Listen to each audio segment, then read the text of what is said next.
Langsung sak niki nggih. Langsung. Iya. Bawani mboten, Pak? Dibawani kadung tresna kok ora bawa ki cara ngendi kok. Karep langsungan. Kok galak banget to saiki. Ayo kowe iki senengane ora nganu. Kadung tresna ki ana bawane. Anane wayang Jawi. Sing ndi ta? Anu ae lho. Sing ndi? Wis pokoke sing saka ngisor kuwi kok. Iya. Saka ngisor. Ora macem-macem lho, Kak. Jarene saka ngisor. Lah iya, maksude nadane sing reno. Nggih.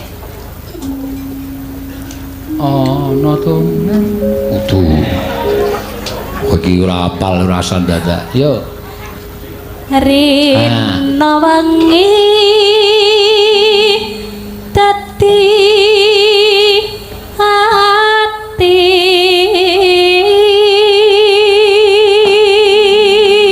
Mula aku mbiyen leren nyinden no. Mergane buandemi penonton. Sebabe ayo ana wong njaluk kadung tresna kuwi aku lali cakepane. Bawane lali ming bola-bali. Rasido. Gek jejerku tak jaluki takon ki ora ngerti. Mbah ora ngerti wong biyen sinden biyen iki rak do dem-deman to. Ndi sing laris ya kuwi sing dibenci. Ha iya, aku biyen larise ora umum. Iya, wis dirungokke penonton wis gak wis. Gregeten aku rindu, betapa rindu hatiku. Bandeme watu. Bubar sanyinden aku. Yo. Tanpa dahar, tanpa nendra,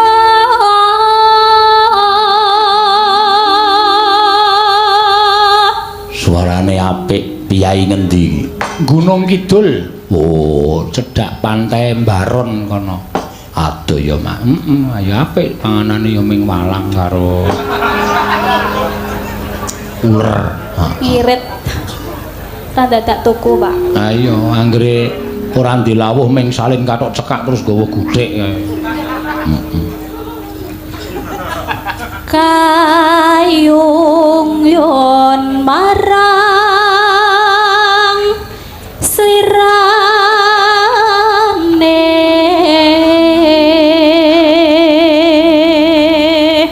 Eno tansah kumawanging netra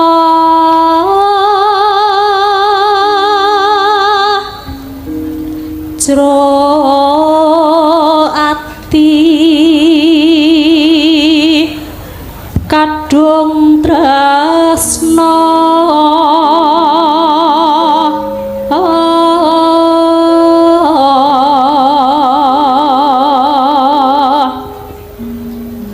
lho penyanyi campur sari nek kerep syuting ki sing dimatke kamera. Iya. Ora kok penonton kamera dan kamerane mulai nginceng dhek ya ngematke. Neno tan liya pindah wis. Sing pindah apa nih? Sirahmu kuwi. Iya. Wong mau ndelokke kamera kok bareng tak lokke terus ora apa-apa, arep syuting ya ngematke kamera wong sesuk bakal sing nonton ki ya liwat kamera. Sing nyoteng wis lunga lho, Pak. Hah? Sing nyoteng wis. Diceluk. Oh. Kon ngopo? Lah kok nyoteng. Tan liya amung sliramu satemah lara asmara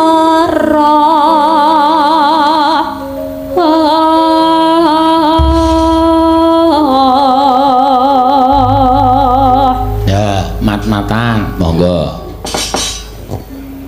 lamat wis katon tejane yen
Matur suwun, Pak. 1 juta e. Iya. Pundi? Hah? Pundi? Wis ditransfer. Napa? Teng sinten? Nang gone Mas Hadi sing ngurusi streaming. Kok pundi neng aku ya. Aku ora tanggung jawab kok. Bila. Iya. Ning ki wis pancen ana lambak anu jenenge tandane transfer berhasil. Oh iya. Nggih, matur nuwun.